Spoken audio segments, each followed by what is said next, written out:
Hello friends, ಎಲ್ಲರಿಗೆ ನಮಸ್ಕಾರ. Kannada life ಸ್ಟೋರಿನಿಂದ ಪ್ರತಿಯೊಬ್ಬರಿಗೆ ತುಂಬ ಧನ್ಯವಾದಗಳು. ಪತ್ನಿ ಜೊತೆಗೆ ಜಗಳ ಮಾಡಿಕೊಂಡ್ರ ಆಕೆಯನ್ನು ಹೀಗೆ ಸಮಾಧಾನ ಮಾಡಿ. ನಿಮ್ಮ ಸಂಗಾತಿಯ ಜೊತೆ ವೈಮನಸ್ಸು ಉಂಟಾದಾಗ ಸಾಧ್ಯವಾದಷ್ಟು ನೀವು ಸೈಲೆಂಟ್ ಆಗಿ ಬಿಡಿ. ಆ ನಂತರದಲ್ಲಿ ಆಕೆಯನ್ನು ಸಮಾಧಾನಪಡಿಸಲು ಈ ತಂತ್ರ ಅನುಸರಿಸಿ. ಜಗಳ ವಿರಾಸ ಯಾರ ಮನೆಯಲ್ಲಿ ಇರುವುದಿಲ್ಲ ಹೇಳಿ. ಆದರೆ ಒಂದು ಕುಟುಂಬ ಎಂದ ಮೇಲೆ ಇವೆಲ್ಲವೂ ಸಾಮಾನ್ಯ ಎಂದು ತಿಳಿದುಕೊಳ್ಳುವ ಮನಸ್ಥಿತಿ ಮನೆಯಲ್ಲಿರುವ ಎಲ್ಲರಿಗೂ ಬರಬೇಕು. ಮುಖ್ಯವಾಗಿ ಗಂಡ ಹೆಂಡತಿ ಇಬ್ಬರು ಸಹ ಇದನ್ನು ಅರ್ಥ ಮಾಡಿಕೊಳ್ಳಬೇಕು. ಕೆಲವರು ಸಣ್ಣ ಪುಟ್ಟ ಜಗಳವನ್ನು ದೊಡ್ಡದು ಮಾಡಿಕೊಂಡು ದೂರ ಆಗುತ್ತಾರೆ. ಆದರೆ ಆನಂತರದಲ್ಲಿ ಆಲೋಚನೆ ಮಾಡಿ ನೋಡಿದರೆ ಜಗಳ ಆಡುವ ಪ್ರೇಮಿಯ ಇರಲೇ ಇಲ್ಲ. ನಾವಾಗಿಯೇ ತಪ್ಪು ಮಾಡಿದ್ದೇವೆ ಎನಿಸುತ್ತದೆ. ಸಣ್ಣ ಪುಟ್ಟ ವಿಷಯಗಳು ದೊಡ್ಡದು ಮಾಡೋದು ಸರಿಯಲ್ಲ. ಸಂಬಂಧದಲ್ಲಿ ಸಣ್ಣ ಪುಟ್ಟ ಜಗಳಗಳು ಕಾಮನ್.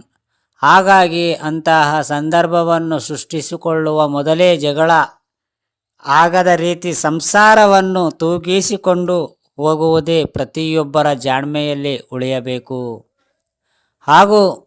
ಹಾಗೂ ಕೂಡ ಒಂದು ವೇಳೆ ಜಗಳ ಆಗಿಬಿಟ್ಟರೆ ಆನಂತರದಲ್ಲಿ ಸಂಗಾತಿಯನ್ನು ಹೇಗೆ ಸಮಾಧಾನಪಡಿಸಿ ಮತ್ತೊಮ್ಮೆ ಹೊಸ ಜೀವನವನ್ನು ಪ್ರಾರಂಭ ಮಾಡಬೇಕು ಎಂಬುದರ ಕುರಿತಾಗಿ ಕೆಲವೊಂದು ಟಿಪ್ಸ್ ಈ ಲೇಖನದಲ್ಲಿವೆ.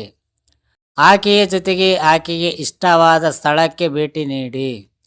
ಜಗಳ ಮೂಡ್ ನಿಂದ ಆಕೆಯನ್ನು ಹೊರತರಲು ನೀವು ಆಕೆಯನ್ನು ಸಂತೋಷವಾಗಿ ಇರಿಸಲು ಪ್ರಯತ್ನ ಪಡಬೇಕು. ಹಾಗಾಗಿ ಆಕೆಗೆ ಇಷ್ಟವಾದ ಕೆಲಸಗಳನ್ನು ಮಾಡುವ ಮೂಲಕ ಆಕೆಯ ಮನಸ್ಸಿಗೆ ಸಂತಸವನ್ನು ಉಂಟು ಮಾಡಬಹುದು.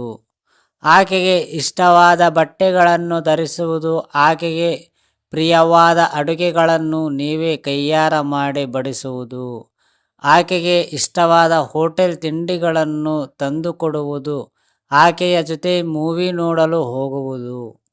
ಹೀಗೆ ಒಟ್ಟಿನಲ್ಲಿ ಆಕೆಗೆ ಪ್ರಿಯವಾದ ಕೆಲಸಗಳನ್ನು ನೀವು ಮಾಡುವುದರಿಂದ ಆಕೆಯ ಮನಸ್ಸಿಗೆ ಸಂತೋಷವಾಗುತ್ತದೆ ಮತ್ತು ನಿಮ್ಮನ್ನು ಮತ್ತು ನಿಮ್ಮ ಜಗಳವನ್ನು ಆಕೆ ಮರೆತು ಬಿಡುತ್ತಾಳೆ.